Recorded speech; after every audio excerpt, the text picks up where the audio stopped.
Hey guys, welcome to the Black Dow, and we're going to talk a little bit about Cardano. They're in the news a little bit. Charles Hoskinson is responding to some criticism in regards to a new partnership that they have. So I'll just go ahead and read a little bit about this. Cardano founder Charles Hoskinson has responded to criticism over the Cardano Foundation's partnership with CoinFirm, saying it was necessary for the adoption of ADA.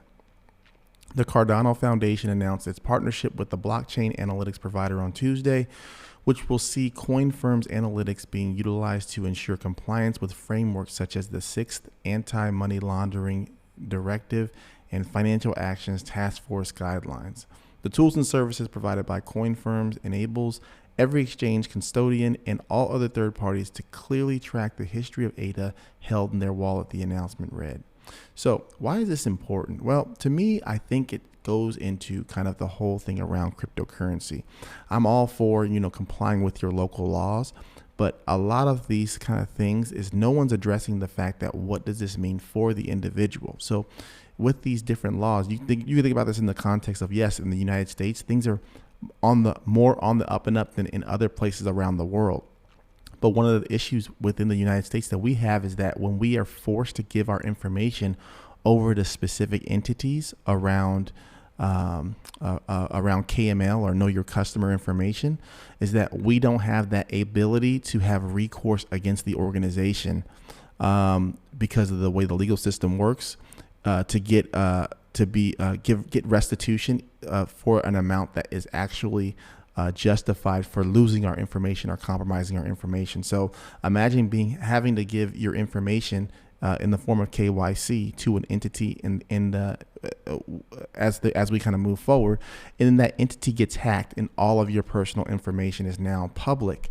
And it just creates a disaster. So this is kind of what people are concerned with, is that this could be a slippery slope in certain situations for people who may use ADA. Now, this might not be something that developers are required to do, but this is I think a first step into the idea of what Cardano is going to do.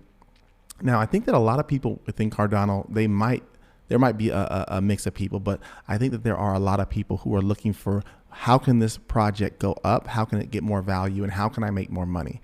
And there's probably less people who are on the side of, hey, this is a freedom aspect, because I don't really hear people in the community right now talking about where the freedoms are going to go or what this is going to look like for the freedoms, especially around countries that are much, much more corrupt. Can you imagine having to give up this type of information using the Cardano ecosystem, and then having a corrupt government, which can then use that information in order to crush the opposition or crush people in the name of freedom? So that's something to kind of look out for in the future with what this is going to look like with the future of Cardano and these kind of partnerships that are going to go against the grain of kind of the freedom and the censorship resistance of not having to do all the KYC stuff. But we'll have to wait and see what happens. Cardano is a great project. I think it has a lot of potential, but we'll see what happens on the 12th when they release the smart contracts and maybe get some new development on there. But right now, it's still just, there's nothing going on the project yet. So we'll have to wait and see. But yeah, I'm interested to hear what you guys have to say about this project and what you think is going to happen in the future for Cardano specifically, and how you think that this can kind of change the game. Maybe I'm wrong about what this means for the KYC aspects of Cardano and what this looks like, but I think that these kind of smaller things are a slippery slope in the wrong direction personally. But that's because I value the freedom over how to maximize money and necessarily get that growth aspect. So they're trying to grow, and I totally understand that from a business perspective, and we'll just wait and see what happens. Remember to like and subscribe, and I'll see you guys again here real soon.